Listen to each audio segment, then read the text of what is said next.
Hi, this is BESIG Online. I'm Andi White, and we're here with Candy from Olst. Hi, Andi. Hi. Candy, you did a session yesterday. I did. What was it on? It was on dogma in the business English classroom, for dogma specifically for business people. Okay. And the reason I feel that it's a valid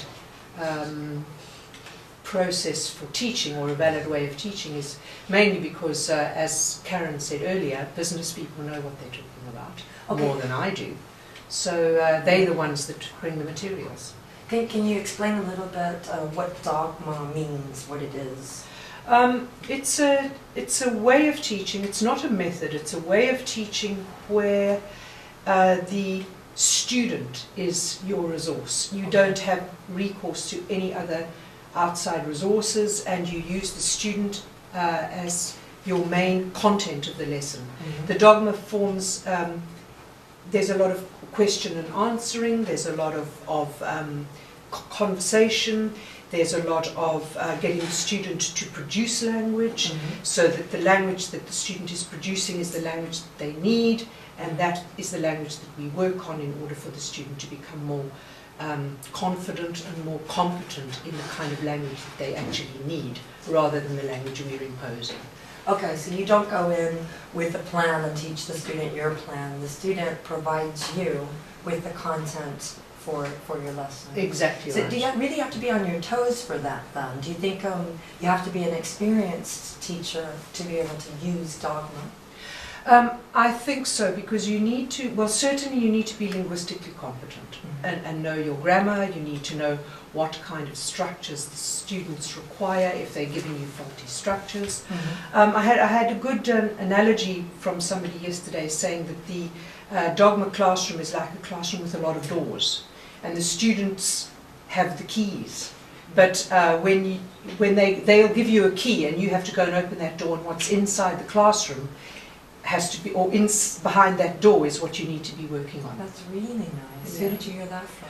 Actually, it was someone who's not even a teacher. I was trying to explain dogma to them, and they said, "Oh, that's what it sounds like." Great. You know, the student opens the door, and whatever's behind that door is what you need to work on. So what did you do actually in your session? Were you just presenting dogma, what it is, or? I was trying to show how the three tenets of dogma and the strategies as laid out by Meddings and Thornbury in their book Teaching Unplugged can be applied, practically applied in the classroom. Okay, and what are those three tenets? Well, the first one is that the session be conversation rich, that the material is conversation. The second one is that the focus of the language, the focus of the lesson is on emergent language, and the third is that the session be materials light, that you're focusing on the student and not on the completion of a materials-based task. Okay. And you said emergent language. What does that mean exactly? There's been a lot of debate about what emergent language actually means.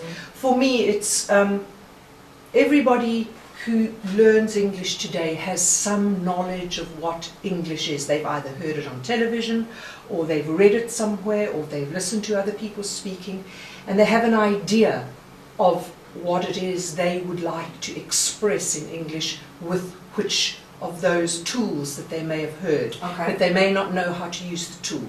So the emergent language is them attempting to use the tool, and we then work on that to show them how to use the tool correctly. Okay, that's clear. Yeah, it's very clear. It sounds fabulous. Your workshop or presentation, there was something special about it. Oh yeah, special for you. I know you were a little bit nervous. What was it, and how did it go? I was a little bit nervous because apparently it was the very first BESIG session to be simulcast. And what is that, simulcast? Well, it means that you have a physical audience in front of you and you have a virtual audience on the other side of the camera. Right. So you're kind of focusing on two different sets of people with two different sets of kind of needs. You've got your physical audience who need eye contact, you've got your camera audience who need you to be clear and to stay in the camera, so to speak. So you have quite a lot of things to think about on top of what you're saying. Okay, so people were watching your session live? Indeed. Okay, and could they interact at all? Yeah, they could interact like people would normally do, for instance, at a video conference. There's a little chat box where they chat and set up questions, and then there are two controllers who then ask the questions after the session, so that you then can answer the question to the camera, to the person who asked the question. Okay, so you weren't reading the chat box all the time and trying to concentrate on your audience? No, I can't see what's going on the computer. I focus on the physical audience, but in camera. And then the two controllers, the two coordinators, they pass the questions forward. Okay, so you had Carl Dawes helping you out, and Carl and Connie. Connie Kreismeyer. You're right. And did you find it okay in the end? Was it? Did it work out well? Yeah, it was okay. I have yet to see the actual filming. I don't know what I'm like on camera. So it was filmed awful. as well, aside from everything else happening. Yeah, I was on camera, which is like, and I have no clue what I look like on camera. I mean, I've never seen myself. I don't think I want to, but that's what happened. Yeah. You can watch yourself later. This is going up. I don't know if I want to see that, but Yeah, anyway, I'll give it a go in a dark, quiet room on my own. All right, Candy. I think I've heard from quite a few people that your session was fabulous. Thank you very much. When you weren't around, I heard that, so I'm sure it was. Oh, thank you so much. I'm also sure that you're fabulous on camera. We'll have to see about that. I'm probably the most unphotogenic person in the No, world. my God. Okay, we'll stop there then. Thank you very Thanks much. very much for having a chat with me. Oh, it's a pleasure. Thank you Okay.